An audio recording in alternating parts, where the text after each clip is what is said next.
সকলকে স্বাগতম জানাচ্ছি কুকিং ব্লগের আরেকটি রেসিপিতে। মলা শুটকি দিয়ে কচু দিয়ে রান্নার রেসিপিটি সম্পূর্ণ দেখার অনুরোধ রইল। তো চলুন দেরি না করে রেসিপিটি শুরু করা যাক। প্রথমে আমি কচুটা কেটে নিচ্ছি।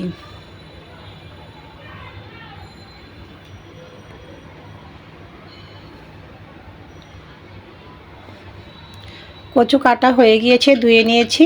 এ পর্যায়ে চলে আসছি চুলায়। চুলাটা অন করে একটি কড়াই বসিয়ে দিয়েছি, দিয়ে দিয়েছি তেল।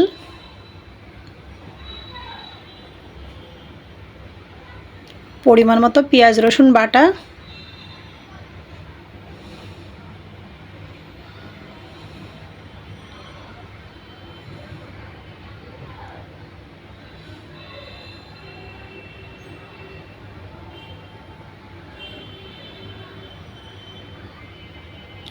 পেঁয়াজ রসুনটা খানিকটা ভাজি হওয়ার পর দিয়ে দিয়েছি মলা শুটকি।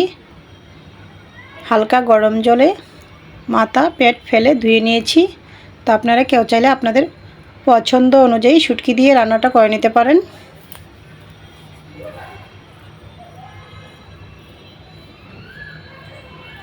শুটকি মাছটা 2-1 মিনিট ভেজে নিয়েছি রসুন পেঁয়াজের সাথে।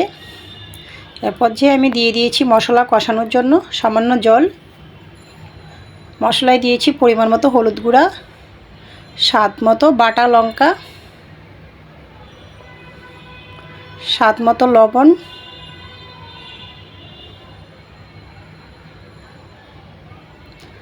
নাড়াচাড়া করে মশলাটা কষিয়ে নিয়েছি। স্বাদ মতো কাঁচা লঙ্কা দিয়েছি।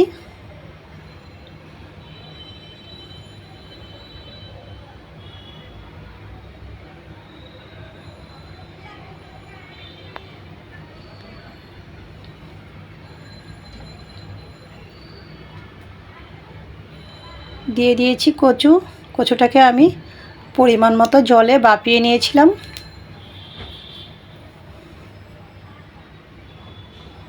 নাড়াচাড়া করে নিয়েছি। ঢাকনা দিয়ে দিয়েছি। ফিরে আসছি 5 থেকে 6 মিনিট পর। ঢাকনা নামিয়ে আবারও নাড়াচাড়া করে নিচ্ছি।